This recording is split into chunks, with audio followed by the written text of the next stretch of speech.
There was a wave of games last year on Telegram that were just focused purely on airdrops. And so these created a culture within the gaming community on Telegram where people just show up to try and grind for an airdrop. Like, I don't think it was very healthy for the projects or for the communities. And so we pivoted away from that. Simon Davis is the co-founder and CEO of Mighty Bear Games, the studio behind Mighty Action Heroes, one of the first real-time multiplayer games building natively on Ton.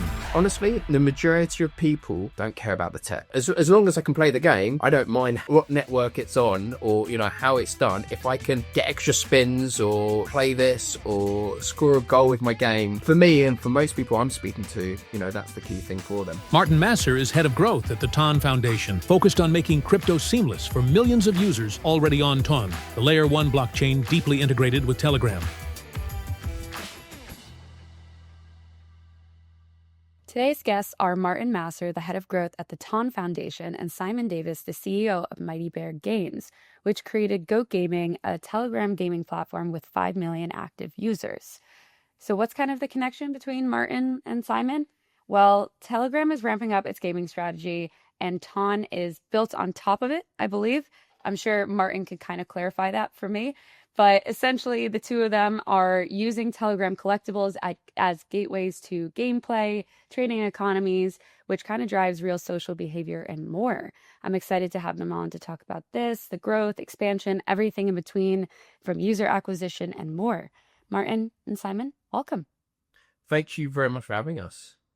Yeah, hey, thanks for having us on board today. To start off, can you tell me a little bit about how you even got into the Web3 space? And then we could go from there. And also, Martin, I think it's probably worth explaining the separation between Ton Foundation and Telegram, because, we were kind of joking before we even started recording. And this is so true that everyone just kind of puts it in the same bucket. And I know they are separate entities. And even in the intro, I was talking about Telegram, right? So if you want to give us the differentiating factor, then we could move on. Yeah, and no, thanks very much for bringing it up, because as I said, when I come on podcasts or when I go on like panels, everyone then just, I even get Telegram and I say I'm not Telegram, Ton You're Foundation. Not Mr. Telegram. Yeah, I'm Mr. Ton more than Mr. Telegram. Ton. Yeah. Look, so obviously everyone in crypto does use Telegram, well, nearly everyone. I don't think I've met anyone that hasn't. So a while back, Telegram said Ton was going to be their blockchain of choice. So the key thing, just to I'll really simplify it, is Ton blockchain powers Telegram's Web3 features. So from the wallets, the mini apps, the digital ownerships, which we'll get on a little bit more, from the collectibles, for the on-chain stuff, that is on the Ton blockchain on there. So hopefully when Goat Gaming has all the DeFi involved, that will be on Ton, used through Telegram on that there. But yeah, there is a separation on there. So thank you so much for raising that. I really do appreciate that. Well, now that we've got that, we could end the episode. No. There we go. We're done. There we go. The quickest one. We're done. There we go. Yeah. But maybe to rewind, how did you two even get into this space, and how did you end up, running your company, Simon, and then Martin at the foundation? Yeah, sure. So I've been in gaming now since 2004. So the very first platform I worked on was this abomination called the Nokia N-Gage. I don't know if you remember that, but Nokia made a gaming console that was a disaster. But anyway, that got me my start in the industry. 21 years now, did everything from design, product, monetization. And then the last corporate job I had was working at King. King is a company that makes Candy Crush. I left there in 2016 and started my own studio. And we were like a moderately successful Web2 studio. We did a couple of projects with Apple. We made a game with Disney. We did some work with Razer. That went quite well for us. But I'd actually been into crypto since 2015. So I started buying Bitcoin 10 years ago. And so I was very deep into NFTs and Web3. And in 2021, I actually reoriented the whole company to be completely Web3 focused. We released a game called Mighty Action Heroes that won Best Web3 Mobile Game of the Year, I think a couple of years ago. And then last year, we could see what was happening with Telegram. And you have 1 billion consumers with access to a crypto wallet, even Americans now, right, as of yesterday. And so the whole world is basically connected here. And we were like, well, if distribution is destiny, then we need to be on Telegram. Telegram needs to be our main focus. That's huge, yeah. In terms of the gaming side of things, you said it was the biggest Web3 game, right? No, it won Best Web3 Game of the Year. It was an award-winning game, but I don't know who the Yeah. biggest Web3 game was in that year, to be honest. Well, Like best is, it's conscientious. I would argue best is maybe better than biggest because it's the best, right? I don't know. Maybe they're both important, but I would think so, but yeah, in any case, we didn't focus on that. We decided the opportunity on Telegram was even bigger than that. So yeah. I mean, one of my questions that came to mind on that front, and then we could talk more about the Telegram collectibles and like the opportunity there is though, like what makes a good Web3 game? Because so many Yeah. people Wow. create them, and the common joke is that they're not good. People just want to like make money on these things, which I I mean, don't agree with, but a lot of the games do look like yield farming, right? Where there's Mhm. skin. And there are different audience types in Web3 gaming versus traditional gaming. And there are people that want to earn in Web3, and there are also speculators. And so, if we're totally honest, like the types of games you build for this space and these behaviors look maybe a bit different to traditional games, but you can still have games that are more focused on gameplay. Like Mighty Action Heroes was all gameplay. And so what we've done on Go is we have a mixture of games which are more player versus player, but you pay an entry fee and you can win a prize. And so that appeals to that kind of crypto speculator mindset where, hey, I'm paying a small entry fee, but if I do really well, I can get like an outsized reward. And we've made other games where you can kind of grind and collect content. But I think the audience types are different. And so I'm actually quite bearish on teams that basically put like a very polished Web2 experience and then put it in front of a Web3 audience because there's no motivations are just totally different. So Mhm. it's something that we've been learning, honestly, for like the last 4 years. And I think we're starting to get a grip on. Martin, how do you think about it? Do you know what? I'll be totally honest. I had some preconceptions and some ideas, and actually speaking to Simon a lot about it, I actually have changed because I think you hit the nail on the head. I actually thought you needed a really polished Web2 game to get all the Web3 people over. That's how you're going to do it. And actually, I think it's a mixture for many people. I think, some people would really like the polished game to get them in, but then like I actually have been seeing what games have I been playing, and a lot of them are just sort of the hyper casual, get to share it, get to refer people. I think just like on the tube in London at the metro, I can get my phone out, Telegram, type in the game, and just between stops I can just do a couple of levels and then or play or spins and stuff like that, and then just put it away. And I feel that might be the way, especially like with the Web3 games, probably the way that most people will be playing them. I'm near enough, and I don't kill me for this, Simon. I near enough feel it's very similar to like how Farmville was on Facebook, or I that. used to love Farmville back in the I day. Exactly. totally agree. I totally agree. Yeah. Like these games need to be instant, brainless, Mhm. very shareable. And then you can Mhm. start onboarding loads and loads of people. And then you have all the on-chain elements and other things that you can start leveraging. But there is already so much friction with crypto and Web3 that the game experience has to be really simple, not give you kind of additional friction. Is there a Candy Crush of Web3 that you're working on? We are working on more casual experiences, actually. We have one coming out tomorrow. So we have Underground Pepe, inspired by the Telegram gift, plush Pepes. And Underground Pepe has to build his base because he's a crime lord so that he can then use the money to buy more Telegram gifts and NFTs. And so it's a bit like, you mentioned Farmville, it's a bit like that kind of mentality where you have this base that you're upgrading and buying components for. That makes sense. Cool. Well, we're gonna have to check that out. And then on the Telegram collectible front, how did you two, get together? What's kind of the relationship here? And aside from the fact that Telegram has over 1 billion users, which is a massive aspect, what kind of drew you into, integrating with these Telegram collectibles? Hopefully, I can have the claim to fame that I Yeah. onboarded you with the You did. You brought collectible. him in. Yeah, I he did. did. I He did. did. I did.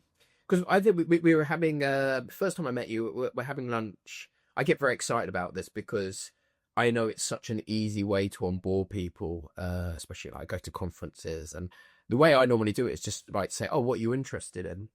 So Jacqueline, what outside of crypto and podcasting, what actually is your interests? What do I like to do? Yeah. Yeah. What do you like to do for fun that isn't crypto? I like going to dance parties, Dance part. So music is music your like raves.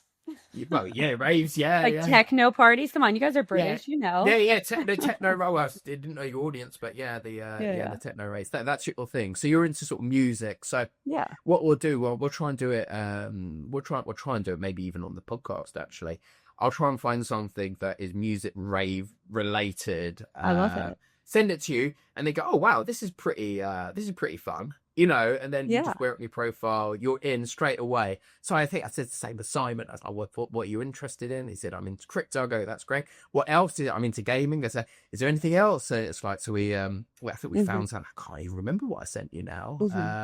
You actually didn't send it to me. You sent it to one of my coworkers, and I was so jealous that I had to go and buy my own gifts. There we go. Now, how to make me feel awkward and bad? Yeah, it's only because I think Coco was she was picking up the bill. What if you have so, like a boring interest though? Because like I live in New York City, so I like walking. What if I said walking to you? You would be like, ooh, I don't have a collectible for that, or you do? Well, I'm sure we can find something. It's like, again, it's just, I think the idea, because there are the collect people, just it's a very easy way in. So where would you go walking? Is it just going around Central Park, or is it on the metro? You like walking on the metro? You don't walk on the metro, hopefully. But obviously, if you like walking, is that nature? And then you start finding, this is a really, because I go on stage and again, it's such an easy icebreaker, because so many of these conferences are exactly the same thing. It's like people coming up going, "We've got the most sharding," or "We've got the most secured layer," or "We've got this," and you can tell the audience with. It's just like they might have it. No, honestly, the majority of people don't care about the tech. They just don't worry about the underlying level. Like, are you going to be, and I'm sure Simon will, we can go through all the tech previously. You need the easy UX. You need it really, really simple to onboard people. Talking about the tech and all the other stuff, most people don't care. As long as I can play the game, I don't mind what network it's on, or how it's done. If I can get extra spins, or play this, or score a goal with my game, for me and for most people I'm speaking to, that's the key thing for them. Yeah, I agree with that. I think, like for a lot of crypto people, and especially like the technologists, they want to know about the tech and everything. But if I were to go to talk to someone on the street today and I'm like, "Oh, what's your favorite chain or something?" They would think I'm talking about like a necklace. They have no idea about any of these blockchains, no offense. And like they just want things to work. Like if you presented them a game that is really fun and you didn't mention anything about blockchains, I don't think they would care. And that's the best part, in my opinion, is like you could embed these things and build really good things without having to explain that it's some like roll up or stack or ZK integrated, whatever, It's like when you're connecting on the internet or broadband or Wi-Fi. It's like, what's your preferred way of connecting? The security way of the Wi-Fi. I'm like, what? I don't know. I just connect. I don't exactly don't know. Working. And I think the idea is the answer. exactly. I just want it on. Yeah, exactly. Quick and working. I think that's the key thing. Like most people, you really just need as a very simple experience for people, especially crypto.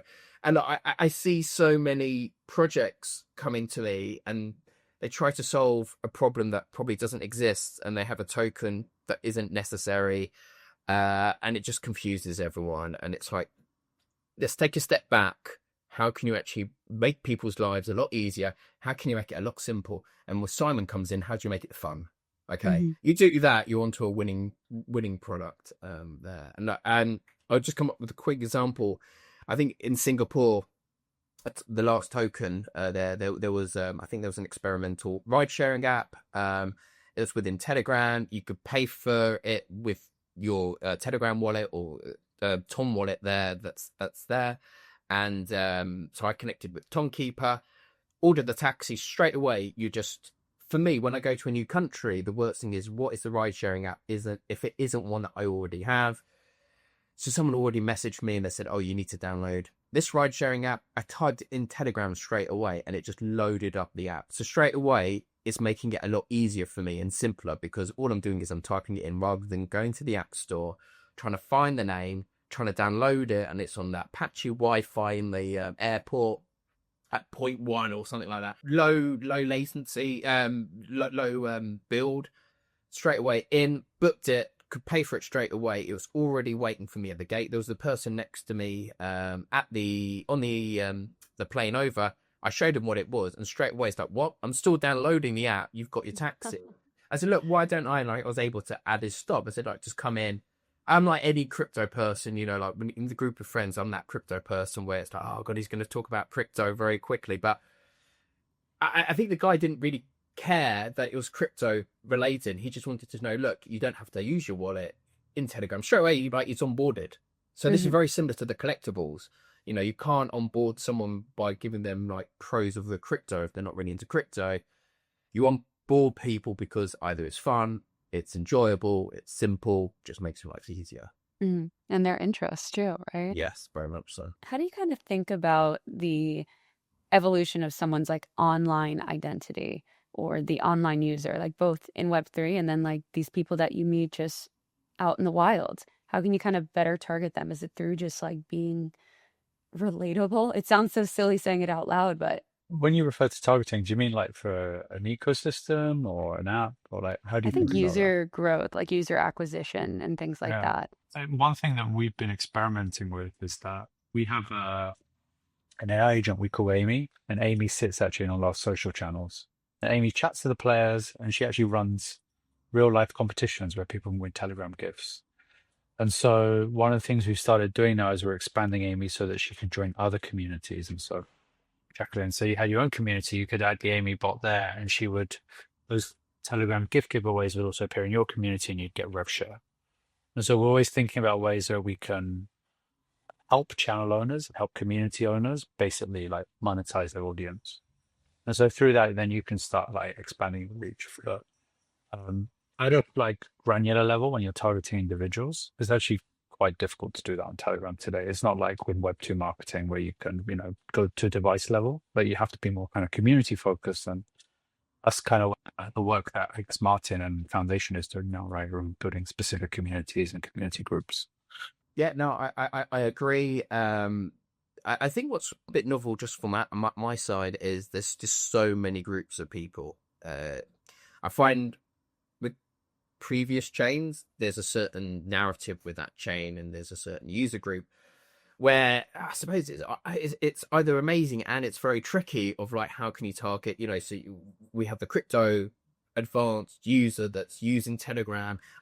There's lots of companies that use Telegram as their main messaging tool internally and externally. Yeah, my company does. When they're already there, yeah. So you have that type of user, so they know a lot about the crypto. They know, I go there, they know about the mini apps, they know probably more about everything than I do. You go all the way over to someone that's using Telegram as a messaging tool. So, this could be a chat communication tool. They've got no idea of the mini apps. So maybe your users don't know, but you can actually have apps within Telegram, very similar to in the way how WeChat is doing that. If you have any users that know how WeChat do, so you can just go into Telegram and do that. And then all these mini apps, they can add the blockchain element, which is provided by the Tom blockchain.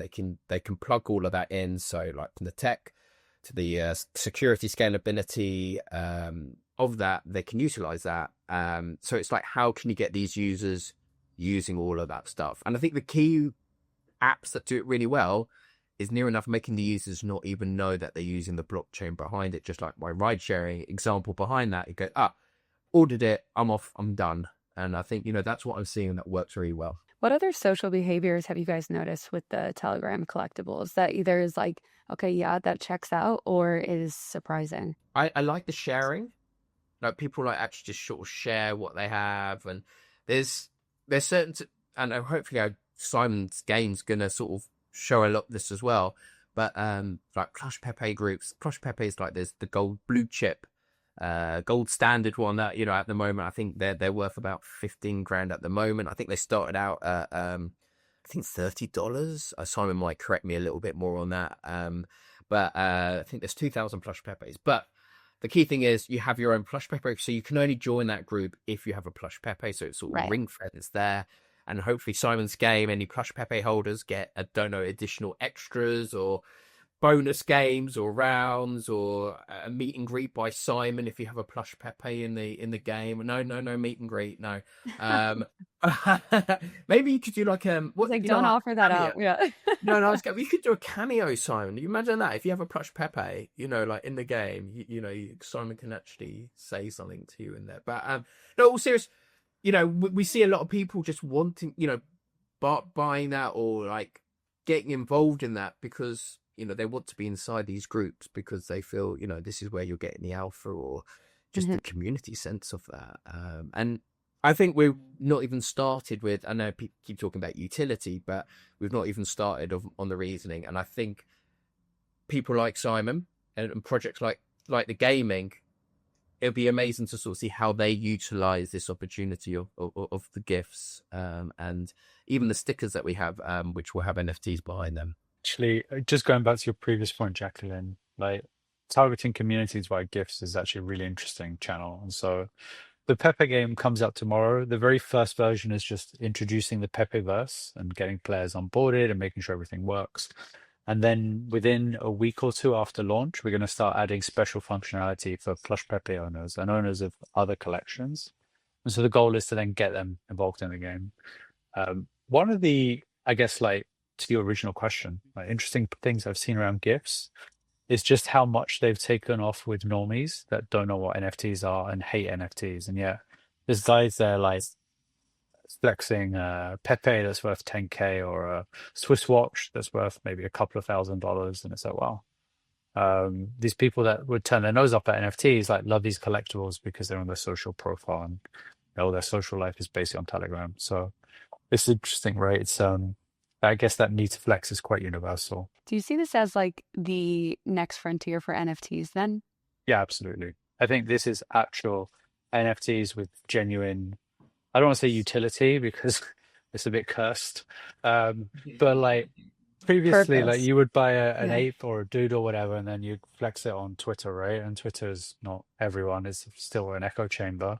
Whereas like everyone you know is on Telegram and your social life is on there and people will ask about it. And so, we saw the collab with Snoop Dogg that just came out as well. I think people's digital identity is a really important part of their life, especially Gen Z. We're seeing this a lot with stuff that we're reading into around Roblox and Fortnite skins. And yeah, my personal belief is that the next like frontier for what we thought NFTs was going to be will probably be around Telegram collectibles because it just makes a ton of sense. No pun intended.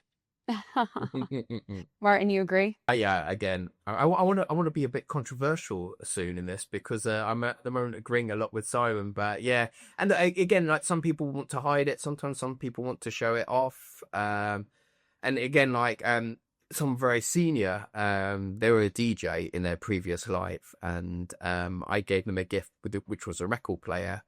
And it was the same color as what their dad gave. They'll know if they listen, they'll know exactly. And like, they were like so touched because they were like, wow, this is exactly like the record player color that, my dad had when we did it. And I think there was just this meaning because he had it on his profile and he just wanted someone to talk to him. People now, he said, oh, wow. Like everyone keeps asking me about this record player and I can sort of tell them, oh, look, I used to be a DJ. This is what my dad was. Just brings up a lot more, and I'm coming up with like ways to do utility. I don't know. Sorry, I'm saying the utility word, but I used to be a member of a crypto club. So to members club to only go in there, you had to show your NFT, and then what they ended up doing is you just had to show them it on an Etherscan that was your NFT, which. If any of you users know, anyone could go on an Etherscan or just sort of show them that. URL, and right? I was like, wow, I've paid a lot of money for this, and I could have just shown them the web link. It's a beautiful club as well. But imagine now, like you're going to a specific, I've already been asked this specific event, and you can only go to that event if you have that specific on your profile, or you can show it very easily on your Telegram, to show it straight like that. There's many ways, like I love it because people start coming to me and they go, oh, what about doing this? I go, well, I never even thought about this. Yeah, that's very possible. Especially like having the NFT behind the scenes as well. There's so many things that can be done. So yeah, I'm excited because I think, Simon, I think you're going to be the first game to have sort of really utilized this that I know of. So no pressure.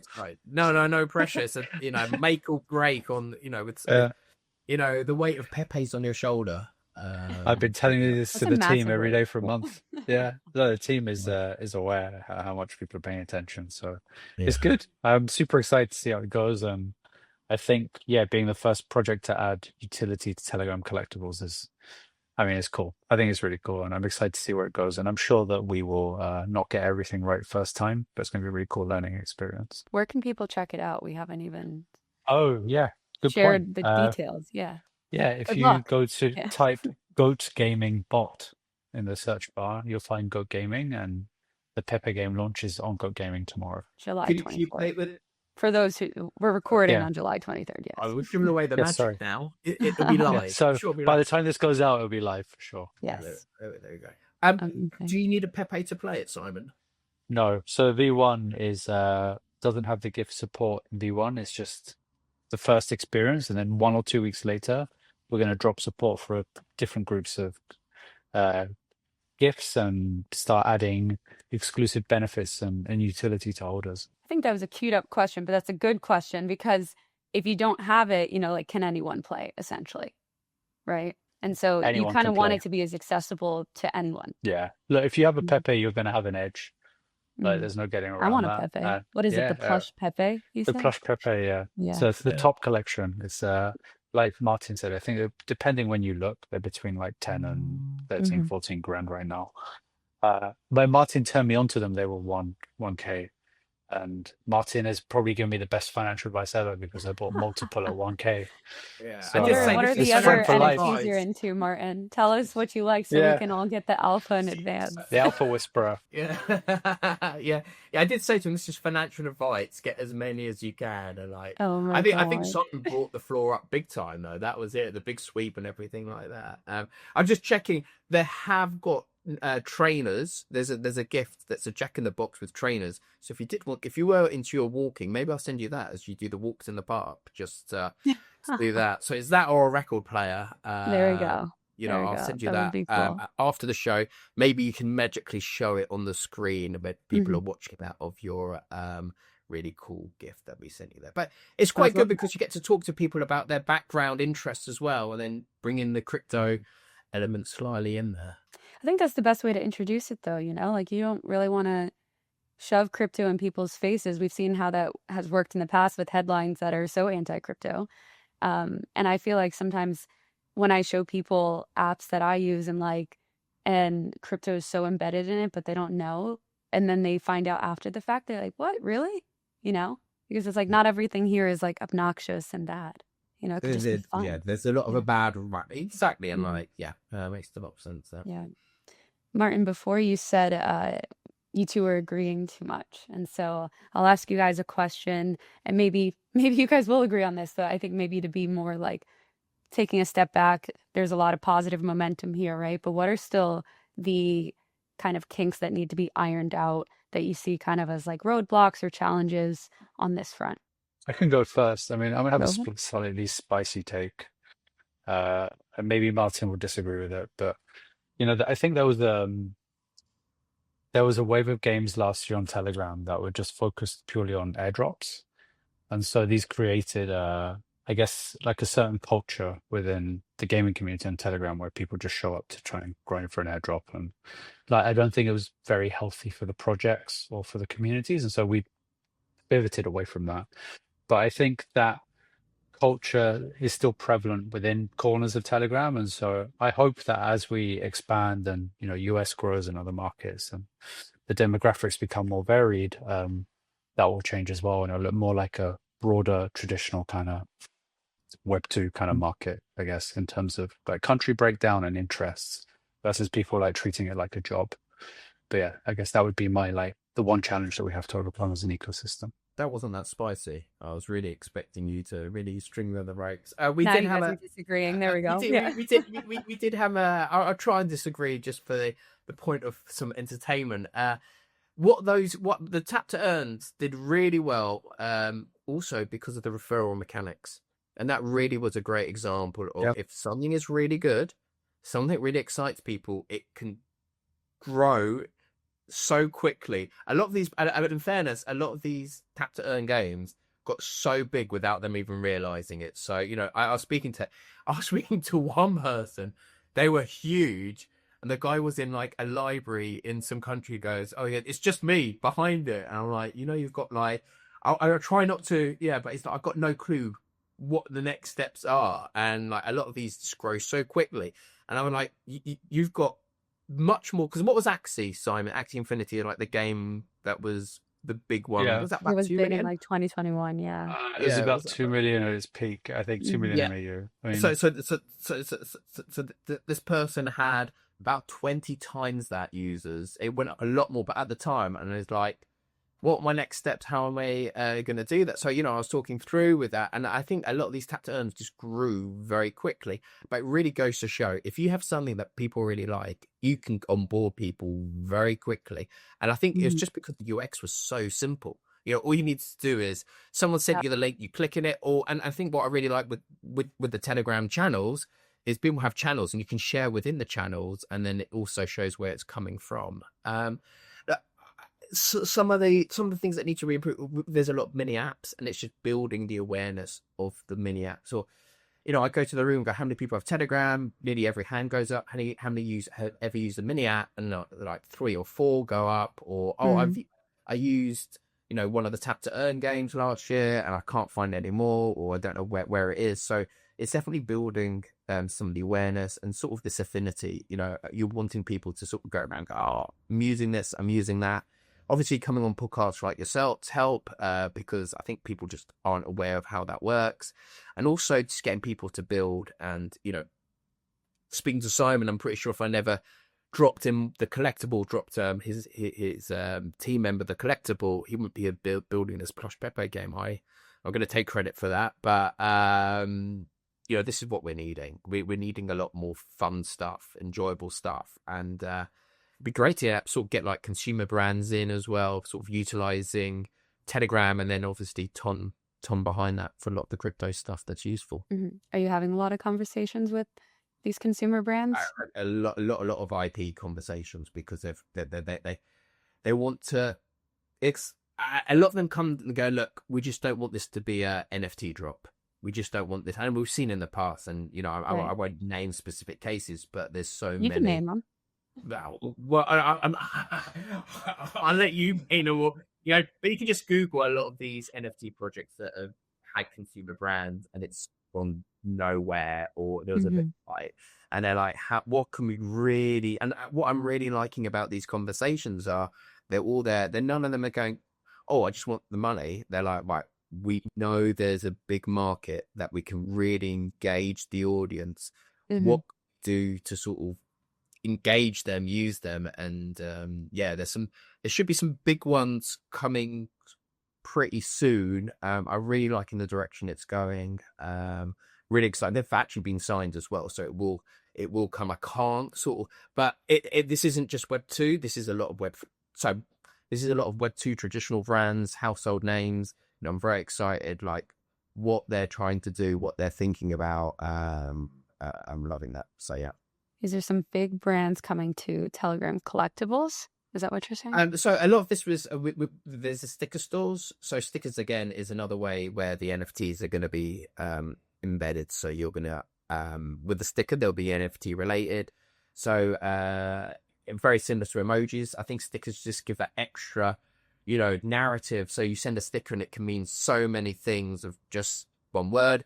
And then again, very similar to how collectibles will be with an NFT behind that, because at the moment there aren't NFTs behind the collectibles.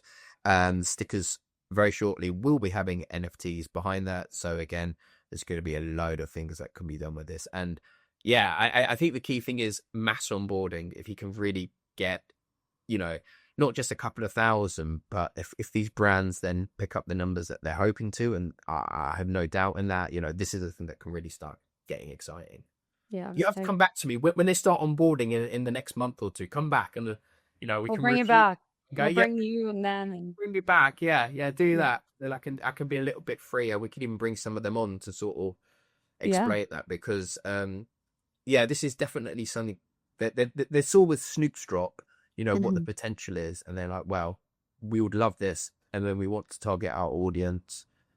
Moving forward on that. I mean, for brands, it's really about building a better relationship. It's not about making money on like an NFT drop, Exactly. right? Because Exactly. in the grand scheme, I would argue it's like a small percentage. Like I think of like Starbucks when they created their collectibles, rewards, all that. It's not like the biggest revenue stream for them. It's just No, kind of a way to engage with fans or consumers, I should say. Yeah, There's Reddit did well because I think you just need to remove a lot of the terminology as well. Like NFT, and that's why I've even tried to stay out of the word using NFT because, as soon as you hear that, a lot of people take a the big inhale. headlines. They go, "Oh, we've already done our NFT drops," so, like they're Yeah. very negative about that. So I think if you explain to them what the potential can be,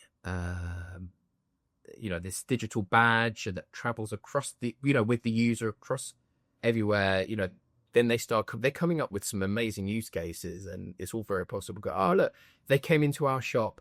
Could we give them a discount, or could we give them this? Or if it's a sports team, can we do that with them? Like if they're in the stadium, can we do a meet and greet with, holders of this? So they're coming up with lots of ideas, and I'm very excited about all of this stuff. Martin, you are the head of growth at Ton, and then Simon, Yeah. you were running a pretty big gaming company. Growth is obviously top of line, top of mind all the time.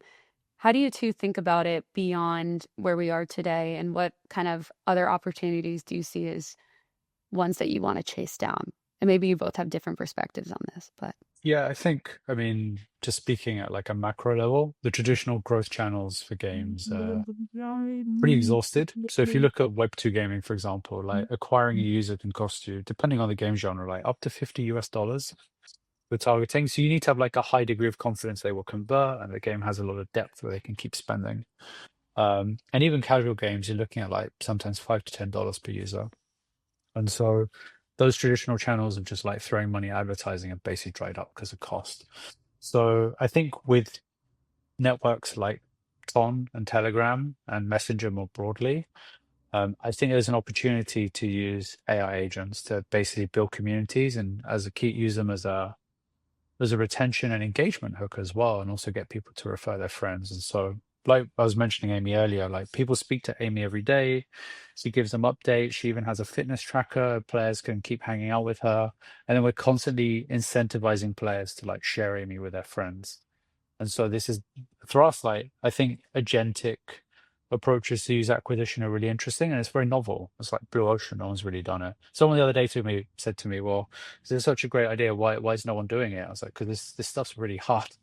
Like it's not trivial to do this, and like it's novel, right? And I think it behooves like any game studio today to be trying something different, because the legacy way of acquiring users is just fundamentally broken, which is also why we went all in on Telegram, and why Telegram for me is like the best platform for game developers exploring new markets today. I'd love to know, Simon, putting you on the spot there, just to be sorry, Jack, I'm doing your job.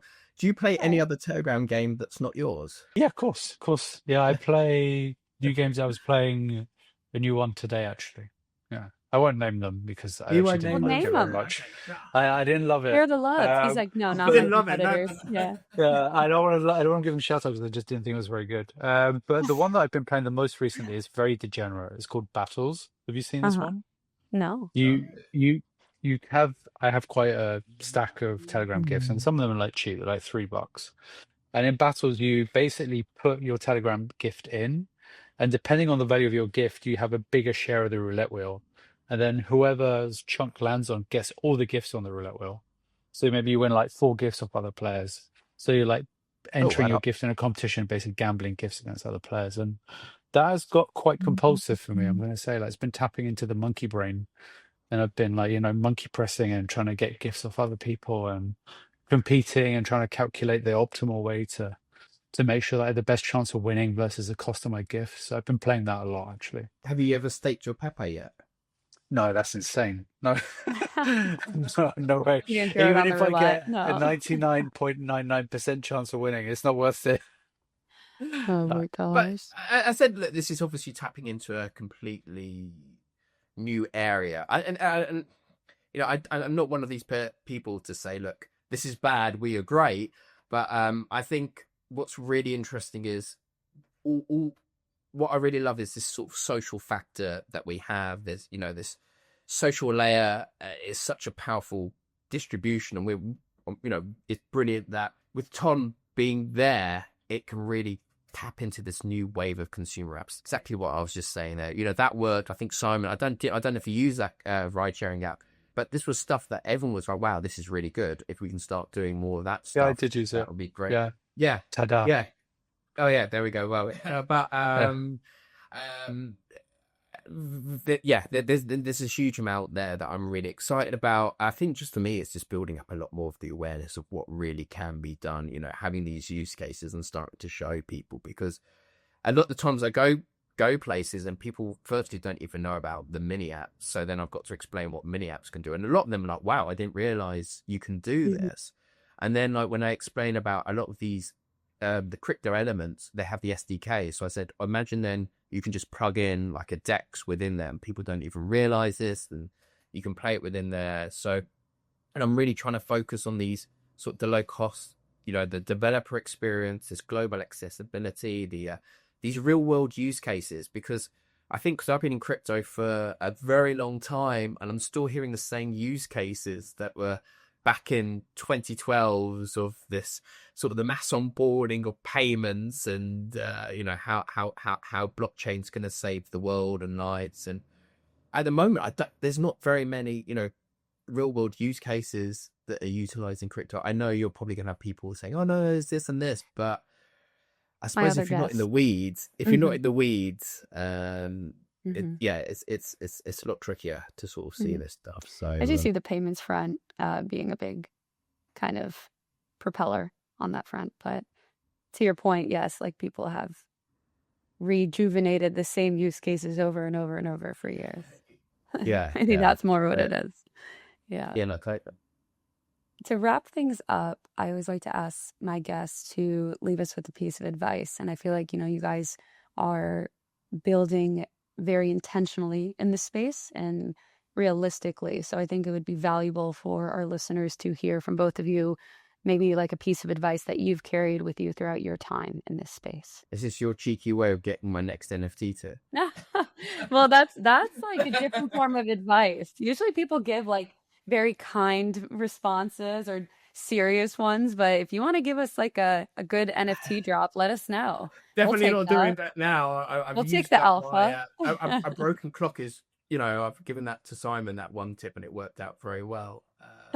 I'll let Simon go first anyway on this. Wow. I guess the advice I'd give, which is like, it sounds very trite and very obvious, but very few people do it.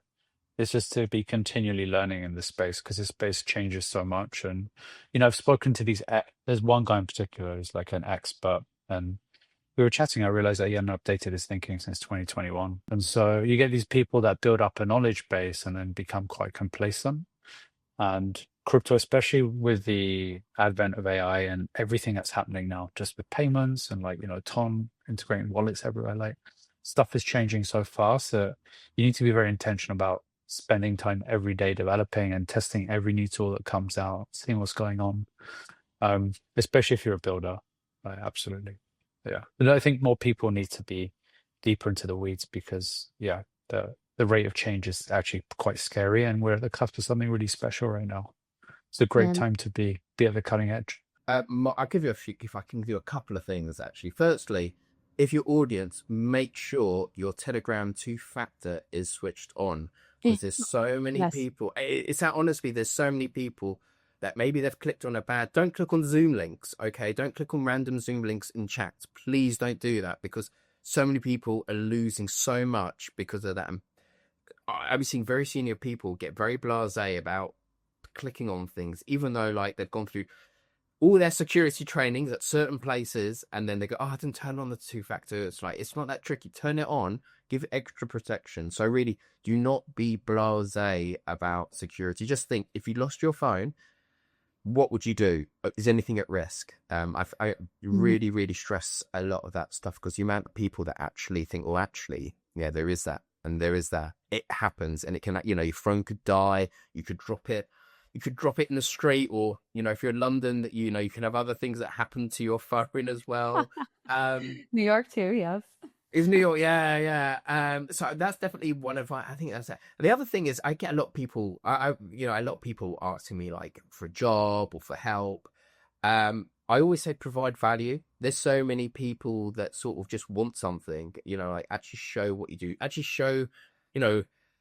I don't want to say be the reply guy, but like just show what value you can add. Because the amount of people that want something and then don't really show it. The amount of time people have helped out my event, and it's been great, and then they've walked off midway, and I'm like, try and leave a great impression with people. I think the best thing, because I worked in banking, it was so difficult to get in banking in the finance sector.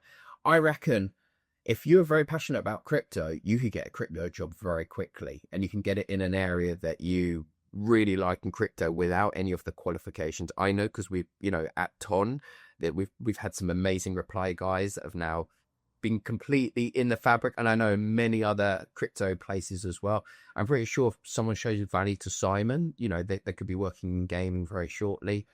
Just show the value. I think it's brilliant, because I don't know in the next 5 years if everyone's going to come over. It's going to be a lot harder, but the barriers to entry to get into crypto is probably lower than most industries out there.